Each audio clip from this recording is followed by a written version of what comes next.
تاسو زموږ د سکول ته راغلئ پروګرام ته تاسو ناست اوس تاسو د پروګرام باره کې څه ویل غواړئ جي؟ نو زمونږ خو چې کوم امید او ماشاءالله ډېر زبردست پروګرام وشو او پیټي صاحب ډېر تعاون پر پروګرام کې وکړو، نورو کسانو ډېر تعاون وکړو، پروګرام ډېر په ښه طریقه باندې وشو، بل کراوډ هم ښه پوره جوړ شوی و او ټایم یې واغسته، خو مطلب پروګرام زمونږ چې کوم ایکسپیکټیشن و د هغې نه الحمدلله ښه ښکلی وشو. جی مهرباني.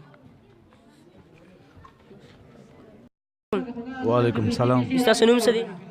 مسلم شاه سوچي. ماشاءالله ډېر ښکلی نوم دی. تاسو موږ سکول ته راغلئ، تاسو د پروګرام ته تاسو د پروګرام نه خوند واخیسته که نه تاسو له مزه درکړه که نه زموږ دا واړه څنګه بولډ یا نه دي، تاسو په دې باره کې څه ویل غواړئ؟ په سکولونو کې د داسې قسم پروګرامونو اهتمام کول او داسې قسم پروګرامونو انعقاد کول ډېره ښه خبره ده او زما د دې سکول ماشومان ډېر زیات خوښ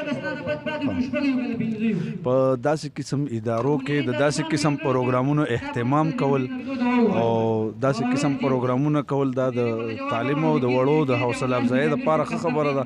زما د سکول دا پروګرام ډېر زیات اوس ډېر زیاته شکریا ادا کوم چې ماله د ډېر دروند محفل ته د راتلو موقع راکړه، بلنه یې راکړه او زه د ماشومانو منځ ته راوستم. د هغوی یو جهان مننه، په ما باندې ډېر لوی احسان وکړو چې زه د شلبانډۍ په خاوره باندې د شلبانډۍ یو سکول ته او د شلبانډۍ دې بچو منځ ته راوستم. یقینا دا د هغوی په ما باندې احسان دی، زه د هغوی ډېر زیاته شکریا ادا کوم.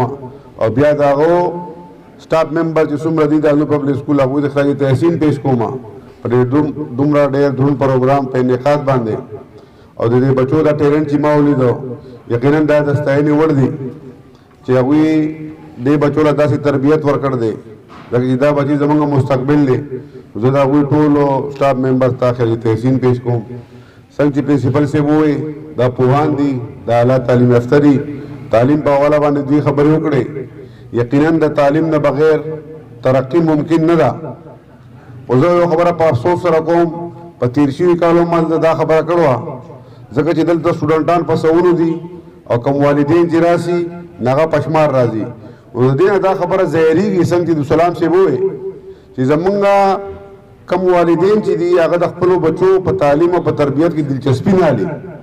دا ډېره د افسوس خبره ده او زه هغه والدینو ته اپیل کوم څنګه چې په سکول کې د دوی تعلیم کېږي نو دغسې په کور کې د مور غېږه نو بهترین دستګاه دی، د پلار د سر سور هم نو چې دلته تعلیم حاصلېږي او هلته تربیت کېږي نو یقینا د ده نه به لوی سړی جوړېږي، د ده نه به کامیاب سړی جوړېږي.